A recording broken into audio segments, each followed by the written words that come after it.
Ladies and gentlemen, welcome back to another episode of the From the Booth podcast. My name is Mike, and today we have another banger episode for you guys. Before we kind of get into it, I do want to give you guys a few announcements. For those of you watching on YouTube, I've decided to make this channel the podcast only channel. So this will only be the podcast episodes that will come out 2 or 3 times a week. The same schedule as normal should kind of be going like that, and then I will have another channel that's for all my other stuff. So I'll link that in the description below if you guys want to go check that out. But this is going to be just the podcast stuff and then the segmented episodes that I'm going to clip out and post anyway. And leads me to my next point. If you aren't subscribed already, or if you've considered subscribing and haven't done it, make sure to drop a subscribe. I really appreciate it. We've been getting some good views lately, and good views for me is like 11. So I really appreciate the growth. Really appreciate you guys who have been tuning in and commenting and subscribing. I think we're at a whole 8 subscribers right now, which is great. I mean, that's probably more friends than I have in real life. So that's awesome. Love that. But all joking aside, guys, really hope you guys enjoy. Today we got a good episode. We're going to talk about some NFL Twitter beef that's going on, that's cooking up in the crock pot. We're going to talk about all of the head coaching hires from this head coaching cycle. I'm going to give a grade for them, and I'm going to give my thoughts. We're also going to talk about, could the Chiefs be the next Dynasty? Could they be the next New England Patriots type of thing? And then the last thing we're going to touch on, our last segment, is going to be draft season. But yeah, let's head right into the episode. All right, guys. So for our first segment today, we're going to talk about a very interesting topic. And it's a topic that you don't see a lot in the NFL because these are all professional athletes, grown men, mature men. But we have some Twitter beef going on. We have some very interesting things cooking up in the oven right now. So, for those of you who don't know, JuJu Smith-Schuster, who was held on one of the final plays of the Super Bowl, which resulted in the Chiefs getting the first down, they killed the rest of the clock, they kicked the field goal, they won the game. He was held on that play, tweeted, and I'm going to probably put it behind me, tweeted an image of a Valentine's Day card with James Bradbury on there that said, "I'll hold on to you when it matters most." Now, when I first saw this, I saw the original tweet from JuJu. I was pretty shocked. I thought it was like one of those like parody accounts. I was thinking like Ballsack Sports or something. But no, it was actually JuJu, which is kind of crazy to me. And this kind of put the whole NFL Twitter circle into a shitstorm. Everybody was responding. Tyreek Hill responded. C.J. Gardner-Johnson responded. C.J. Gardner-Johnson said something like, I have more interceptions than touchdowns. Maybe I should switch to receiver. It was going back and forth. It was a lot. But I think the best one, and the one that I want to talk about, is A.J. Brown talking about the tweet, retweeted it, said that, quote, Mahomes resurrected his career and that he was out of the league, and then called him a TikTok boy, which to me is just the funniest shit ever, because that's like, JuJu gets called TikTok boy, but like people like with Bowl Twitter profile pics. Like, you know what I mean? Like, I haven't heard an actual professional football player ever call him TikTok boy or use like a schoolhouse insult like that. But to hear that A.J. Brown called him TikTok boy, that's just hilarious. Like, that's just hilarious. So, A.J. Brown is completely right, though. I mean, JuJu Smith really didn't do shit this year. And of all the people, I'm not saying he didn't deserve to win the Super Bowl, but of all the people on the Chiefs who could talk their shit, JuJu's not one of them. Holmes wanted to go out and say some shit like this. If Travis Kelce, if Pacheco or Chris Jones, Andy Reid, if any of those guys wanted to do that, which they never would, but if they wanted to do that, they are in their right to do that because they were a key contributor on the team. JuJu is like, I don't know, man. But one thing I will say is I find it very funny that JuJu is doing this. I find it very funny that he feels the need to talk more shit, because that was his whole thing, is that JuJu, especially when he was back in Pittsburgh, was his immaturity, right? I mean, he's posting TikToks, he's dancing on people's logos. He's just unnecessarily getting people off. I actually remember that Bengals game a while back where he TikTok danced on the logo, and then in that game got absolutely smacked. Like, he got smashed. I believe it was by Von Bell. Don't quote me, though. But why JuJu has not learned his lesson, I don't know. Why he feels the need to continue to talk his shit and do stuff like this, I don't know. But what I do know is that the Eagles they're not about to take that level of disrespect, if you catch my drift. Um, they are a team that I can definitely see being back in the Super Bowl, and they're a team that I can definitely see interfering with the potential Chiefs dynasty, which we'll touch on later. But why would you want to poke the bear? Why would you want to infuriate the Eagles even more? I don't understand this. I think it was a bad move by JuJu. That leave memes like this to the fan accounts, dude. Like I'm sure a fan tweeted this or posted it or some shit. And then Juju probably saw it and posted it himself. But man, Juju's dumb for that. He is dumb for that. So I really don't understand Juju saying. And I think AJ Brown and James Bradbury and all of them. James Bradbury himself even said that like I understand why Eli Apple does it now or something. Like man, what a shitstorm on Twitter. But of course, we'll have to wait till next year to see what the full ramifications of this are. I would love, personally, as a fan of the NFL, if next year's Super Bowl was Chiefs Eagles, Eagles win, and that's like the fucking edge that they needed. Because again, you beat them by 3 points. I mean, you didn't clean their clocks. You beat them by 3 points. So I would very much like to see them go back in the Super Bowl, and then the Eagles come out on top because of this. But anyway, that's enough of Juju. He's got TikToks to make, and we got more of the podcast to talk about. So we're going to go ahead and wrap up this segment right here. All right, our next topic of discussion, the head coaching hires. So if my basic counting math does me correct, there were 1, 2, 3, 4, 5 hires in this head coaching cycle. All right, we're going to go through them. I'm going to give you my grades, give you my thoughts. I think what a ceiling could be, what a floor could be, yada, yada, yada, right? Starting off with the Broncos, the riskiest hire in terms of capital is Sean Payton to the Broncos. And actually, this is my favorite hire. I think this is an A. And the reason I think this is an A is because I covered it on my instant Sean Payton review, but I'm going to talk about it more here. Sean Payton, to me, is a very, very good coach. And he's proven that over his decades and decades in the NFL. And you could say, oh, well, during his time in New Orleans, he had Drew Brees. Well, without Drew Brees, I mean, he still had a very winning record. Remember that year he went 5-0 with Teddy Bridgewater. He has won games with Jameis Winston, with Taysom Hill. So let's not pretend like he just can't win games without or he's a Drew Brees merchant, as you call him. And honestly, if we want to even play devil's advocate here, we could say maybe Drew Brees is a Sean Payton merchant. I'm not saying that. Just hear me out. Because Drew Brees, before Sean Payton, wasn't really all that. Like, he wasn't a superstar quarterback. Comes to the Saints, comes to Sean Payton, and he's obviously he's a Hall of Famer, right? So Sean Payton to the Broncos, I love. Here's why I love it.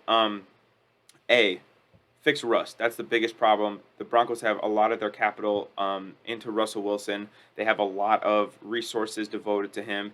He needs to come in, not only fix him schematically, but fix him mentally. Because whatever Nathaniel Hackett did, whatever black magic he pulled, just completely screwed Russell Wilson up. Get a veteran guy, a guy who knows offense, get him in there, fix Russell Wilson. Because here's the thing, guys. If the Broncos' offense was semi-competent last year, the Broncos would have been one of the best teams in the NFL. Their defense was fantastic. And it kind of faded at the end of the year because I think the players in the locker room got tired of being on the field all the time and the offense not giving them any support. But if the Broncos have a competent offense, they're one of the best teams in the NFL. If you can get Jerry Jeudy cooking, I can't say that word cooking with Russell Wilson because it brings back bad memories. But if you can get Jerry Jeudy rolling, if you can get Cortland Sutton on a roll, I like the running backs. I like the running back. I like Javonte Williams. The offensive line, you could definitely get some work there. But man, that defense is great. And you bring in probably a veteran defensive coordinator to go run the ship. I'm pretty sure they already hired one actually. So I'm losing the name off the top of my head, but get a good defense coordinator in there. Make sure the defense is solid. Have Sean Payton focus on the offense and Russell Wilson specifically. Because let's be real, guys. Not too long ago, Russell Wilson was one of the best quarterbacks in the NFL, right? Had a bad year. I get it. If Russell Wilson can even have half of what he was in Seattle, the Broncos could be a very, very, very, very good team. Very good team. So I'm going to give Sean Payton an A for the Broncos. My next favorite hire, and this is not necessarily in order of my favorite hires, but these are 1 and 2, Sean Payton, and then DeMeco Ryans to the Texans. I'm going to give that a B+. Really like DeMeco Ryans to the Texans. I think they need, a guy to come in and set up some stability in their franchise. It seems like they've just been flailing around. They had Bill O'Brien, they had David Culley, they had Lovie Smith. None of those guys really did anything. They didn't really bring in a new energy, bring in a new culture to the team, and I think that's what D'Amico Ryan is going to do. Obviously, was just voted the assistant coach of the year, defensive coordinator for the 49ers, who had arguably the best defense in the league. And as he said in interviews that I've seen of him, he said, a football team isn't about just a quarterback, right? We need offense, we need defense, receivers, running backs, offensive line, defensive line, linebackers, safeties, corners, right? We need all that. So I think the Texans are going to build a very well-rounded, well-sculpted team. Obviously, they have good draft capital at number 2. They can get that quarterback if they want. But my guess is they're going to go for one of the defensive linemen, either Jalen Carter or Will Anderson. That would be my guess. That just seems like more of D'Amico Ryan's forte. And then maybe this year, maybe next year, hit on the quarterback, and then I think you're good. This to me, D'Amico Ryan's and what the Texans are going to do is, in my opinion, going to be very similar to what Dan Campbell and the Lions are doing. Right, Dan Campbell, obviously probably not the same pedigree as a player as D'Amico Ryan, so that's even an added benefit for the Texans. But Dan Campbell, he's not like a master strategist. He's not a whatever. But he just came in there and he changed the whole culture of Detroit, right? Those guys are bought in. They love Dan Campbell. They love playing for Dan Campbell. They're tough. They're physical. They're gritty. They have effort. And are the Lions one of the most talented teams in the league? No, not yet. I mean, they're still in the midst of their rebuild. But looking at the Lions, you could see the difference that Dan Campbell made. So do I think the Texans are going to the playoffs this year? No. Do I think maybe next year or in 2 years? I think that's a very likely possibility with D'Amico Ryan at the helm. And again, he comes, and I hate to play, again, devil's advocate again, but if you don't want to get a quarterback, I mean, he's from the Shanahan scheme where quarterback play seems to be, how can I put this? It seems to be easier to find, and it's a very quarterback-friendly system. If you can, again, run the ball, D'Amico Ryan seems like a guy who just wants to run the damn ball. They got Dameon Pierce, who I think is a good running back.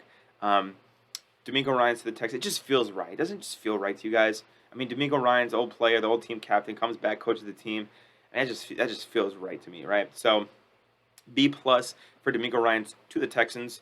Next, my least favorite hire of the hiring cycle, Jonathan Gannon to the Arizona Cardinals. I'm going to give that a D. I get it, but I don't. I get it, but I don't, right? Jonathan Gannon was the defensive coordinator to the Eagles. The Eagles obviously had a great year this year. Their defense was loaded both personnel-wise and loaded both in production-wise. But here's the thing, dude. Here's the thing, man. I don't know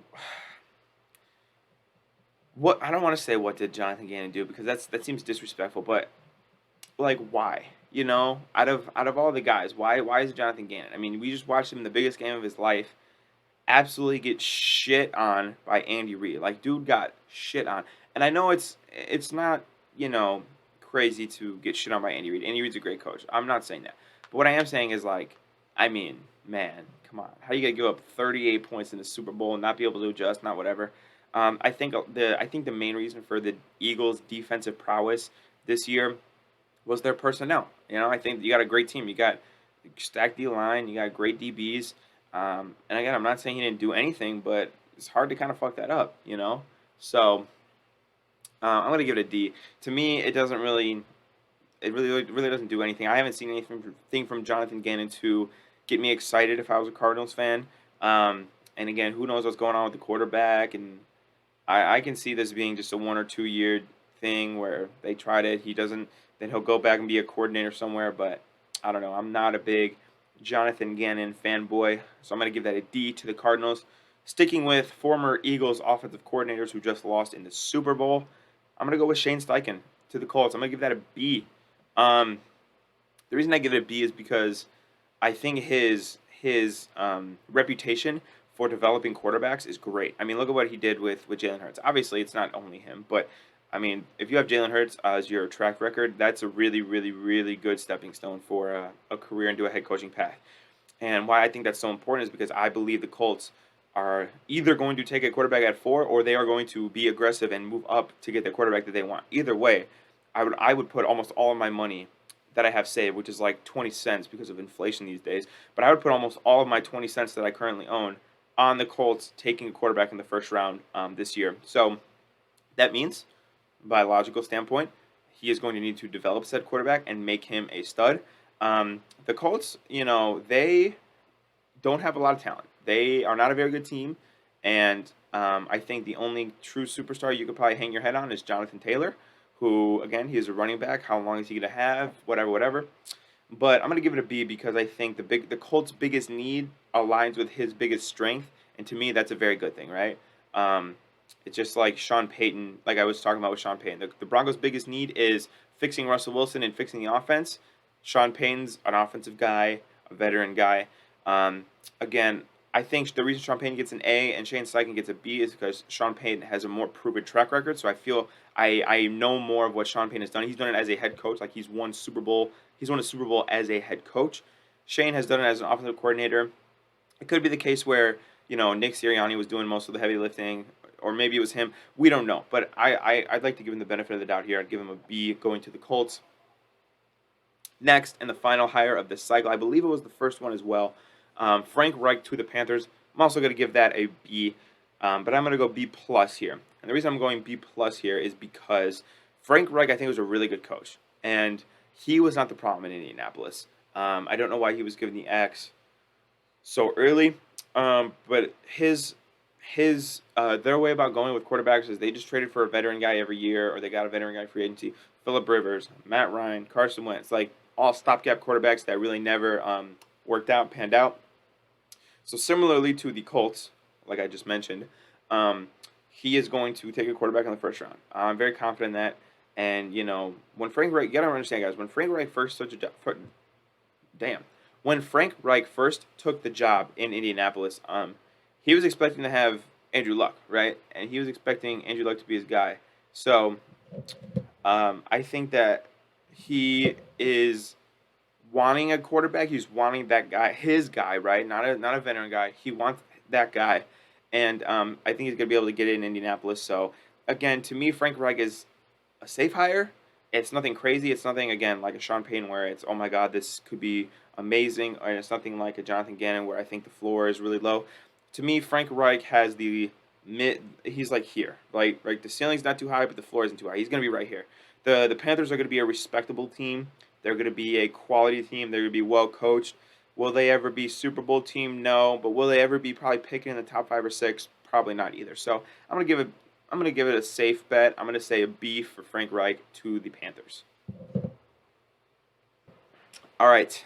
For our third topic of discussion in this podcast episode, the Chiefs dynasty. Is it inbound, right? Are we about to see a repeat of the New England dynasty from the early 2000s to about 4 or 5 years ago? Or is this going to fizzle out and it's just a flash in the pan?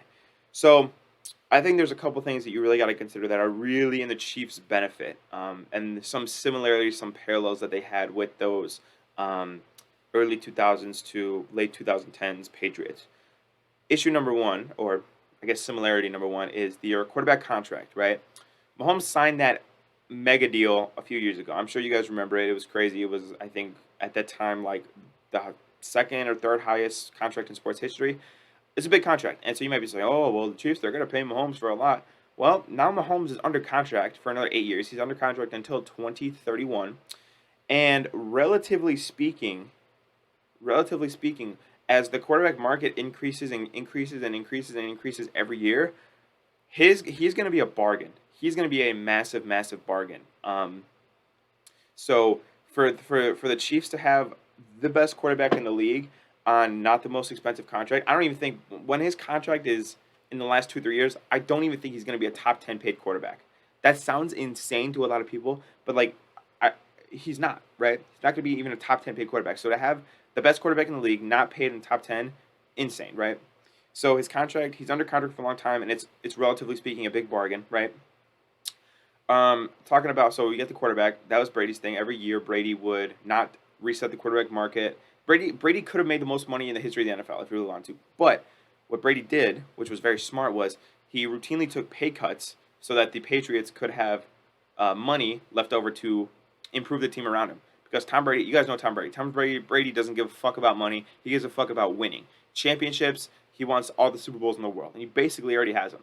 But Mahomes, inadvertently or advertently, depending on who you ask, just did the same thing, right? So, again, quarterback under contract, not taking all the money. Cool. Next, you got coaches. Andy Reid is now, at this point, I think it's undisputable that he is the best coach in the NFL.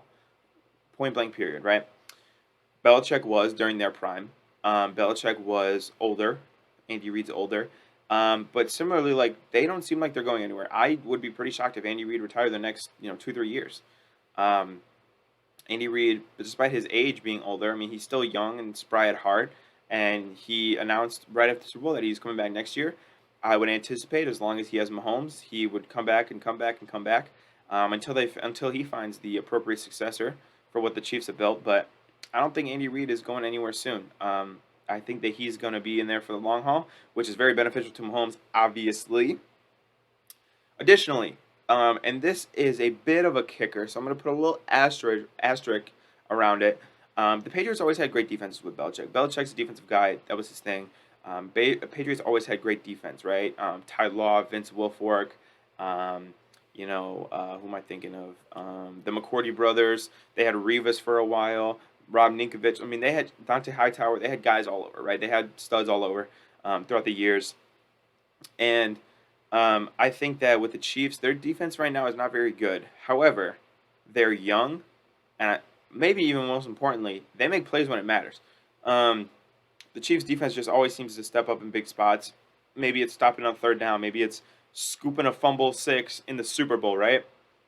The Chiefs' defense just always makes big plays, and so that's what you need. You need a defense to be clutch. You need a defense to make big plays. So the Chiefs have that right now. One of the things that I think is the biggest key to the Chiefs' success, not Mahomes, well, it is Mahomes and it is Andy Reid, but I'm talking about their general manager. Brett Veach is a fantastic GM. He is, I truly believe that the Chiefs have a top 2 or 3 GM. The Chiefs have the best coach and they have the best quarterback. That is unbelievable. They're going to dominate the league for years. For years with that. Brett Veach is a fantastic GM. He's shown that he can draft well. I mean, 2 rookies for the Chiefs scored touchdowns in the Super Bowl. Sky Moore and Isaiah Pacheco, right? 2 rookies in the Super Bowl. Another move he made that also paid dividends in the Super Bowl was trading a 3rd and I think a 5th or a 6th for Kadarius Toney. And not that they've unlocked him yet, but if they can unlock Kadarius Toney, that is a fucking bargain for that electric of an athlete. That is a fucking bargain. Additionally, he's shown that he can negotiate in good faith and give guys good contracts. But just he drafts well. He makes good trades. And another thing, everybody thought the Tyreek Hill trade was insane. I remember I was one of those people at the time. I was like, oh my god, what are the Chiefs doing? Well, he traded away Tyreek Hill, got an extra first-round pick, and then his quarterback won MVP, and his quarterback won Super Bowl MVP, and they won the Super Bowl. So the shit worked out. Like the Chiefs, obviously Tyreek Hill was great this year, so I think the Dolphins won the trade, but the Chiefs also won the trade. Like that's a win-win trade. You know what I'm saying? So he didn't want to allocate as many financial resources to to Tyreek Hill, and instead got back a first-round pick and more, and won a Super Bowl. It's just crazy. And then my last point about why the Chiefs can and probably will become a dynasty is because I think it's going to become a landing spot for free agents. We see this in the NBA a lot. We saw it, I think, a little bit in the NFL, not too much, not with some of the bigger name guys, but you saw Von Miller this past year sign with the Bills. And I believe, and I think he believed, that the Bills could have gone to the Super Bowl. And when Von Miller is not by any means washed. I mean, he's still got some left in the tank. We'll see him after this knee injury. But Von Miller went to the Bills because he knew they were going to be a contender, and he knew that they were going to at least compete for a Super Bowl. Same logic for the Chiefs. If I'm a receiver, if I'm a big name receiver, and I'm trying to get Mahomes as my quarterback. I mean, come on, I'm trying to get a ring and have Mahomes as my quarterback. W, right? So I think it's going to become a spot where key free agents can come take a pay cut in order to win a Super Bowl. So I like the Chiefs as the next dynasty. I really do. All right, and our last segment, ladies and gentlemen, it's called the draft. The draft is our kind of middle point from no football to the start of football. The draft this year is on April 27th, Thursday. But luckily, we will have content before then. The combine is in just a few weeks, not even. Starts on February 28th. Here's what I'm going to say about the draft before I kind of get into it. Expect Monday mock drafts every week on this channel up until the draft, A.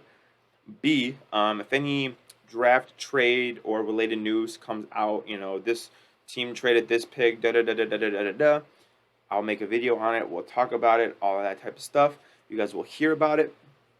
But I do kind of want to touch on my brief initial thoughts on the draft right now while I have you guys fully attentive. I'm gonna say this. I'm just gonna kind of list out some hot takes for you guys. The Bears are trading the first overall pick, probably to the Colts. I would be very shocked if the Bears held on to the first overall pick, especially given the Kings' ransom they would probably receive. Additionally, this week, Colts owner Jim Irsay came out and said, quote, "The Alabama guy doesn't look bad. I'll tell you that."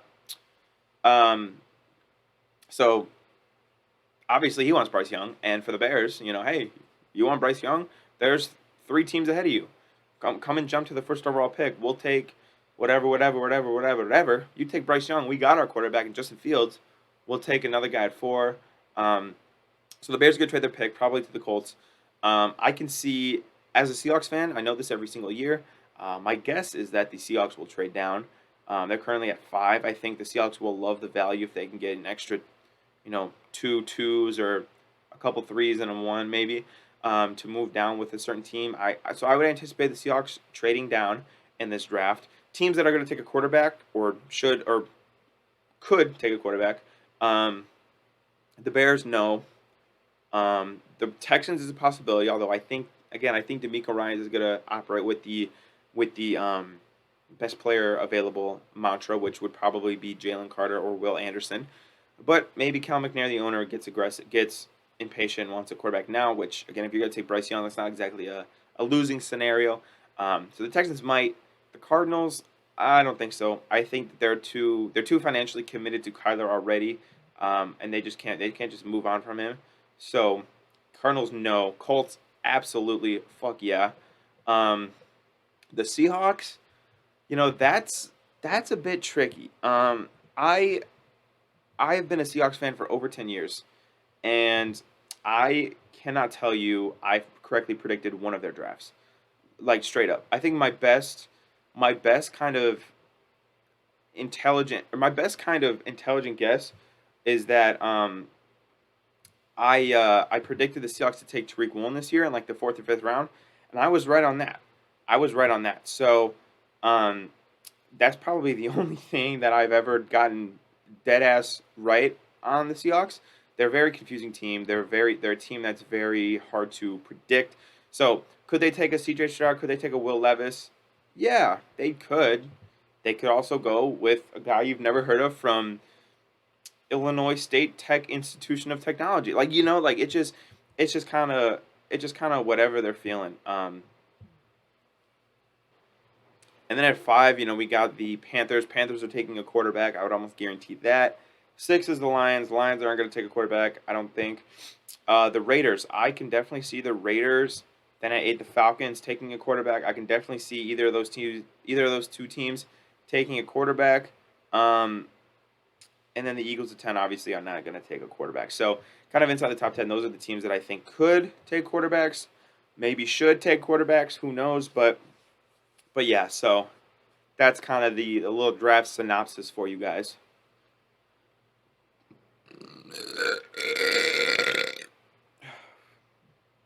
But anyways, guys, I hope you enjoyed this episode. I hope that everything is going good for you guys today. I hope you guys enjoyed hearing my voice for about 35 minutes. If you haven't, that's okay. Please don't report me. But if you did, please, again, consider subscribing and liking the video. Again, you guys have been awesome. We've been seeing a lot of growth on this channel, so I really appreciate you guys. Love you guys. Mwah. But yeah, for more content, make sure to stay tuned to this YouTube channel or any of the podcast platforms available. Like I said, I have a separate channel, which I'll make sure to link below, of my other content that I'm going to be making. That's not podcast related. But anyways, guys, have a great rest of your day. Let me know what you think down below, and I will catch you guys in the next episode.